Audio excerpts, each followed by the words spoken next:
잠언 3장 5절 6절 말씀을 우리 두 구절이니까요 함께 합독하도록 하겠습니다. 하나님의 말씀입니다. 너는 마음을 다하여 여호와를 신뢰하고 내 명철을 의지하지 말라. 너는 범사의 그를 인정하라. 그리하면 내 길을 지도하시리라. 아멘. 평탄한 인생을 살 수 있다면 어떨까요? 마음이 편안하고 일이 순조롭게 되어가는 인생 말이죠. 자녀를 둔 부모의 바람도 그의 자녀들이 평탄한 인생을 살아가는 거 아닐까요? 평탄한 길을 걸어온 부모의 바람도 평탄하지 못한 부모의 바람도 자녀들이 나와 같지 않길 바랄 겁니다.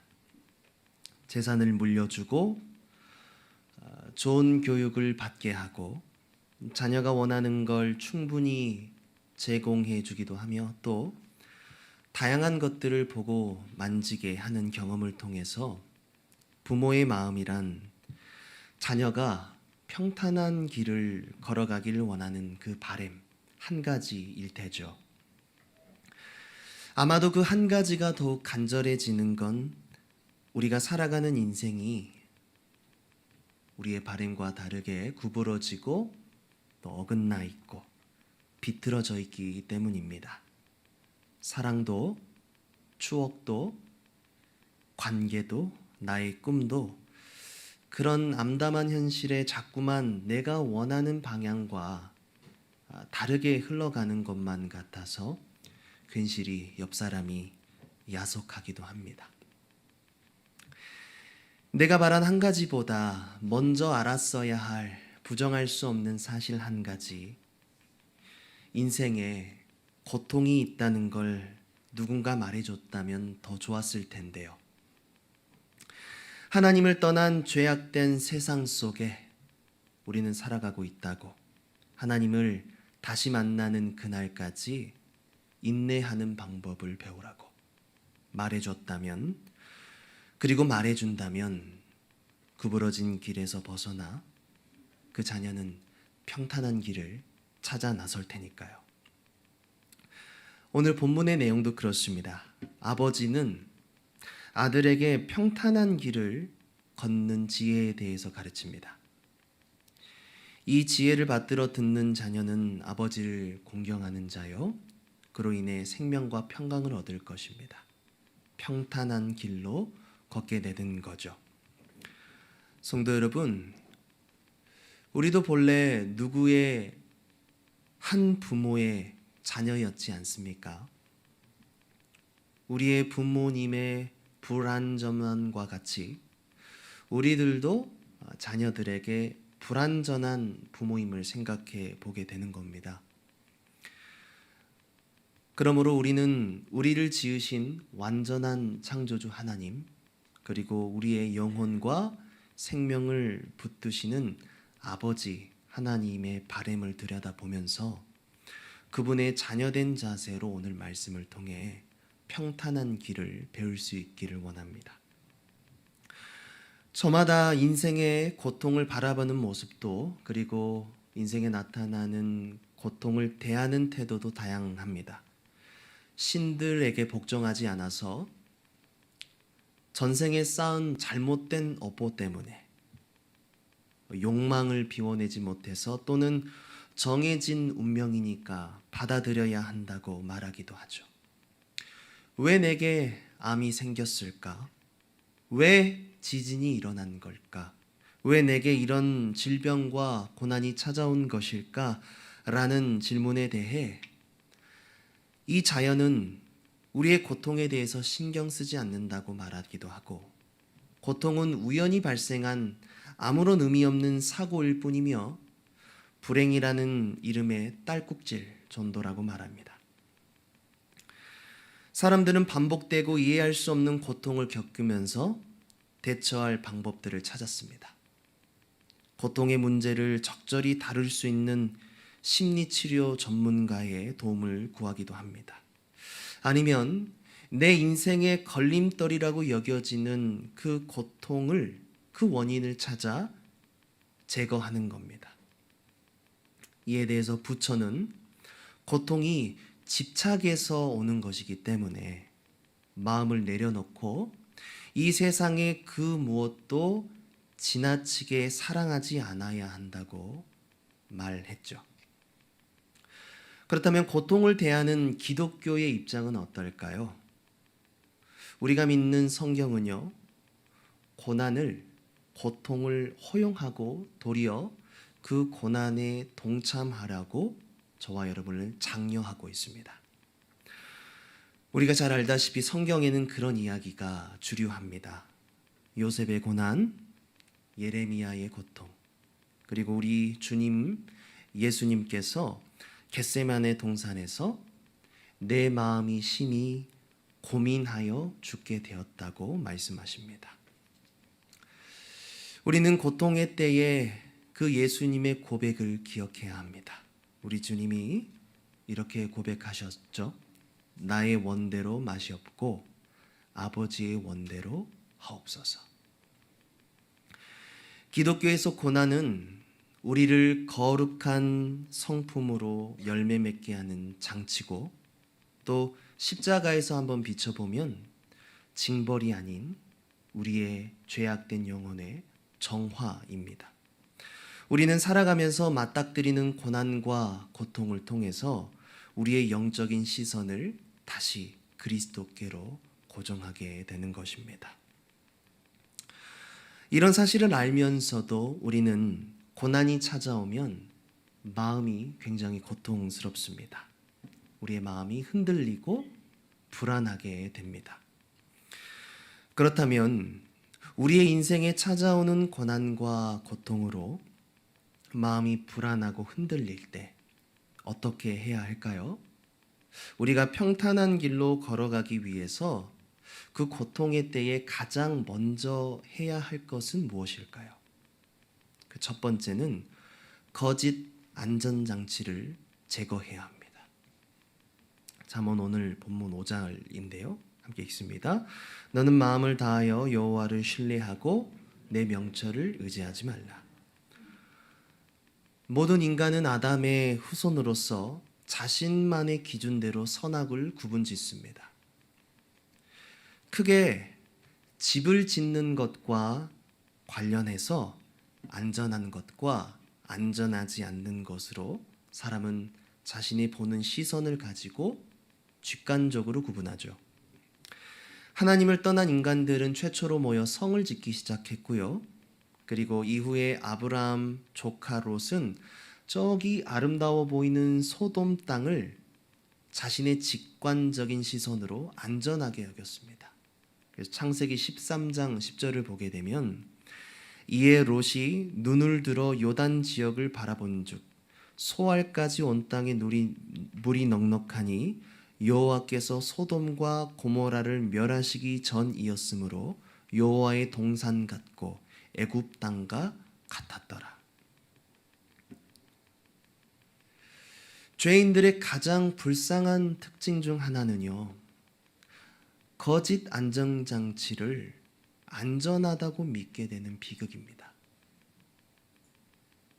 내 마음을 다하여 여호와를 신뢰하고.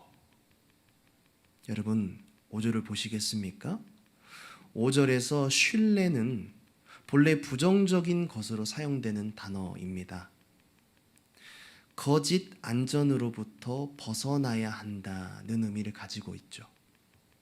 다시 바꿔 말해서 내 자신의 판단, 그리고 상황을, 상대를, 사건을 해석하는 능력, 옳은 기준, 안전 기준을 의지하지 않는 것으로부터, 내가 안전하다고 여겼던 거짓 안전 장치로부터 벗어나는 것으로서 여호와를 신뢰하는 발걸음이 시작된다는 겁니다.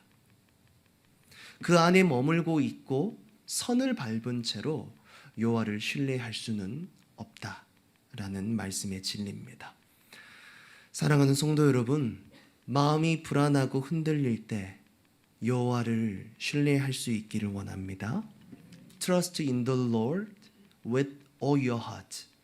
우리의 마음 전체로서 두 마음을 품지 않고 오직 한 마음으로 열과 성을 다해서 우리 여호와를 신뢰할 수 있기를 바랍니다. 아무런 정의 없이 무조건 여호와를 신뢰하라라는 건 진부한 말이죠. 하나님께서 우리에게 말씀하시지 않는 한 우리는 그렇게 할 수 없습니다. 감사하게도 하나님께서 오늘 우리에게 말씀하고 계시지 않습니까? 말하는 존재의 두 가지 의도는요, 상대를 정말 아끼고 존중해서 말하는 사람이 있는가 한 반면에 반대로 자신의 생각을 관철시키기 위해서 말하는 사람이 있습니다. 우리 하나님은 우리를 불쌍히 여기셔서 내버려 두지 않으시려고 말씀하시는 선하신 분이십니다.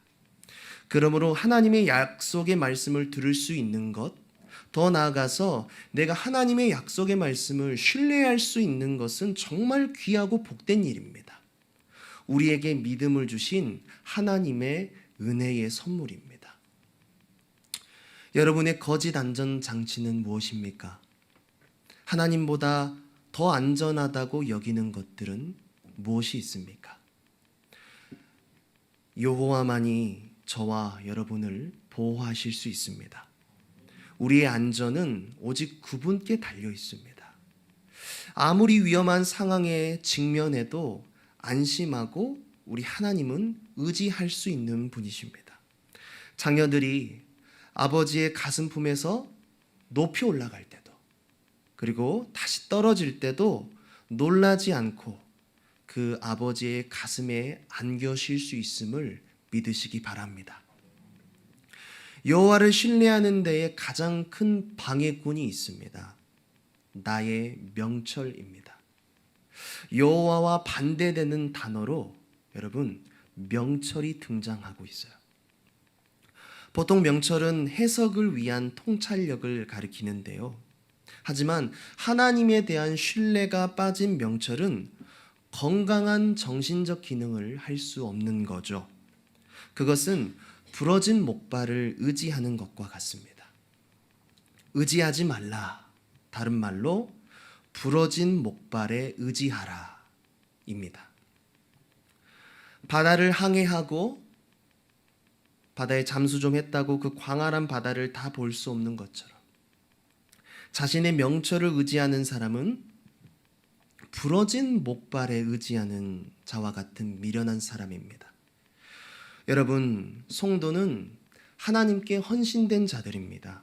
그분의 뜻과 의지를 벗어나는 방법이 있다면 완전한 헌신을 기억하고 배타적인 헌신으로 내 등 뒤에 배수진을 쳐서 그분의 약속의 근거에서 여호와를 신뢰하는 것, 바로 그 사람이 차선책을 세우지 않는 그 사람이 지혜로운 사람임을 믿으시기 바랍니다.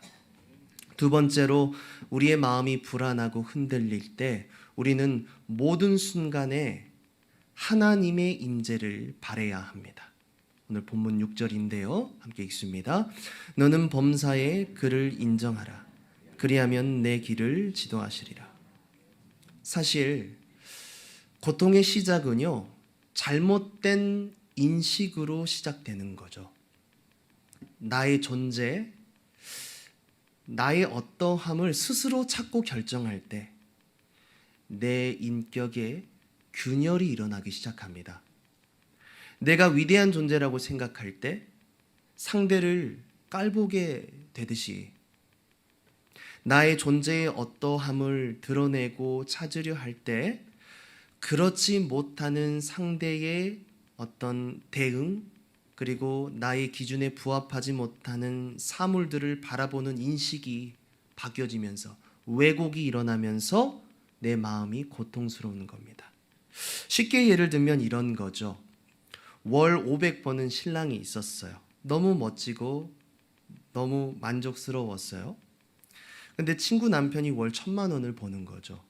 그러니까 갑자기 본인의 존재가 초라해지고 월 500번은 남편이 미워지는 거예요.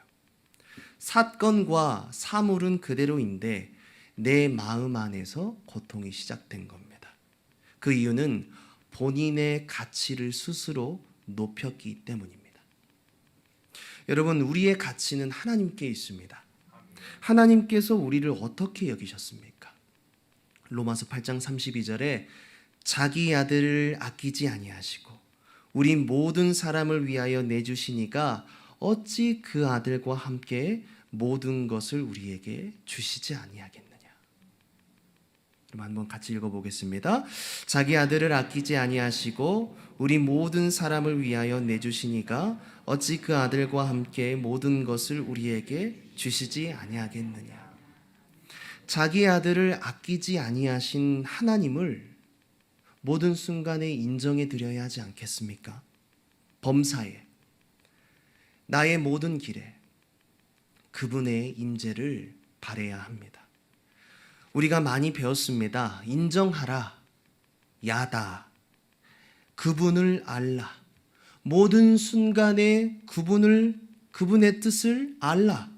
친구를 만날 때도, 가족과 전화할 때도, 식당에 가서 직원에게 메뉴를 주문할 때도, 나를 잘 알지 못하는 이웃을 만날 때도 하나님께서 왜 내게 이 상황을 허락하셨는지, 지금 이곳에서 내게 요구하시는 믿음의 반응이 무엇인지, 나에게 무엇을 요구하시는지 그분의 의도와 목적을 야다, 알라.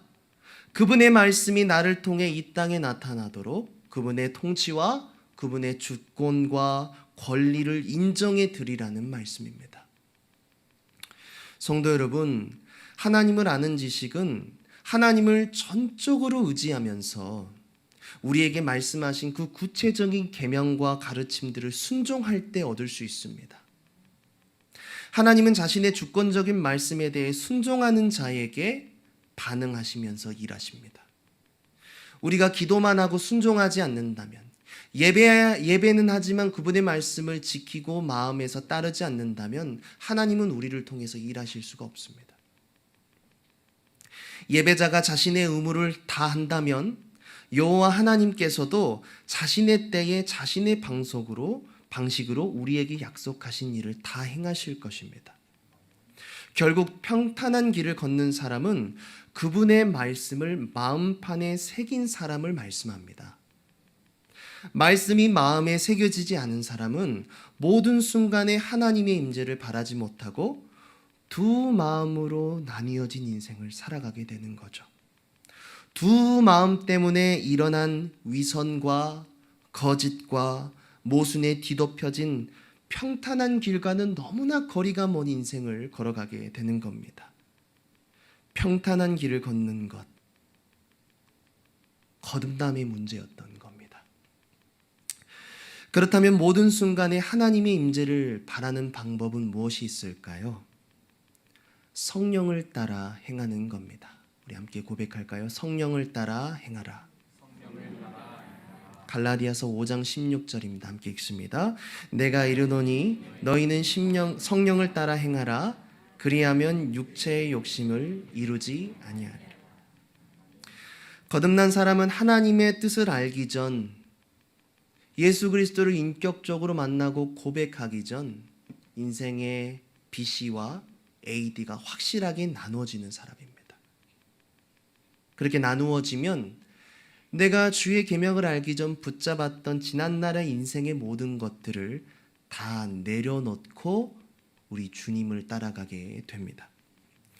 그는 하나님의 뜻을 대항하는 자신의 지독한 죄성을 인식하기 시작합니다.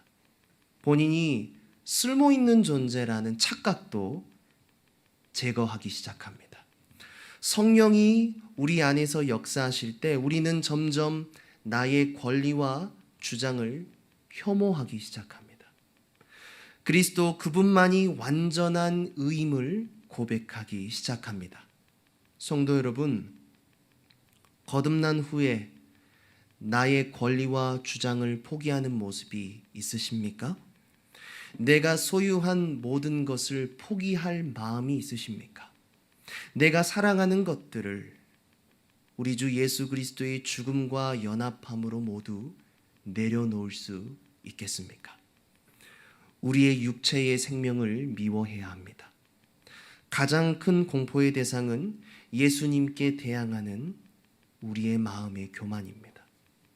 사람들의 눈 때문에 알면서도 순종하지 못하는 고집스러운 마음, 주저하는 마음입니다.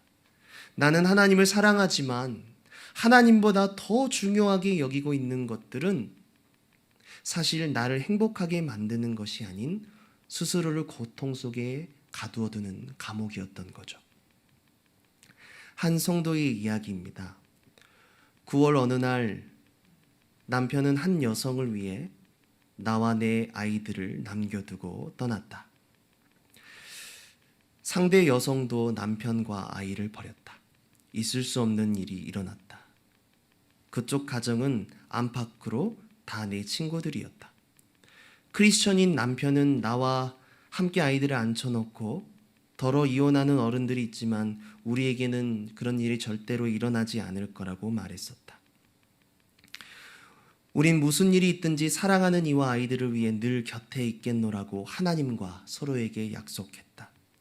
그런 우리에게 이런 일이 일어난 것이다. 나는 울면서 매달렸다. 그러면 될 줄 알았다. 하지만 아니었다. 남편은 기어코 나와 아이들을 두고 떠났다. 아빠가 출장은 간다고요? 언제 와요, 엄마? 아니야, 애들아, 아빠는 집을 떠나는 거야. 다신 안 돌아와. 마음이 무너져 내렸다. 8주가 지났다. 마음은 여전히 짓뭉개진 그대로다. 하나님, 이것이 정말 주님의 뜻입니까? 4달이 지났다. 하나님은 치유의 손길을 펼치셨지만 내가 전혀 생각하지 못한 방식을 사용하셨다.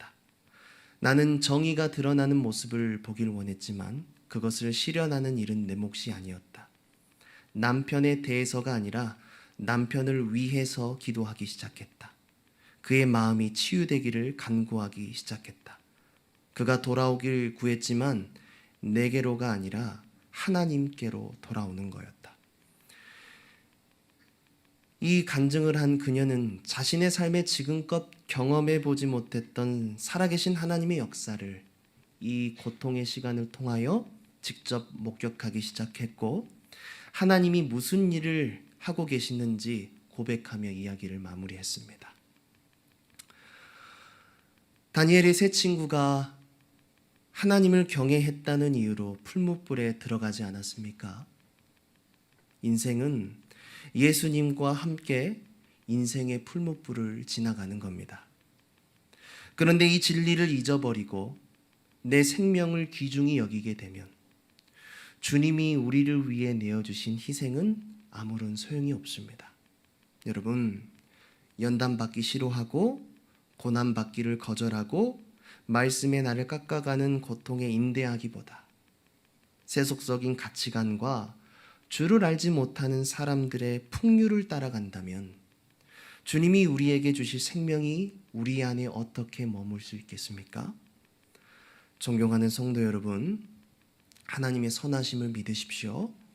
나를 안전하게 해준다고 믿었던 거짓 안정장치를 제거하고 모든 순간에 그분의 임재를 바랄 때 우리가 불안하고 흔들려 했던 마음은 진정한 쉼과 평안을 누리게 될 것입니다.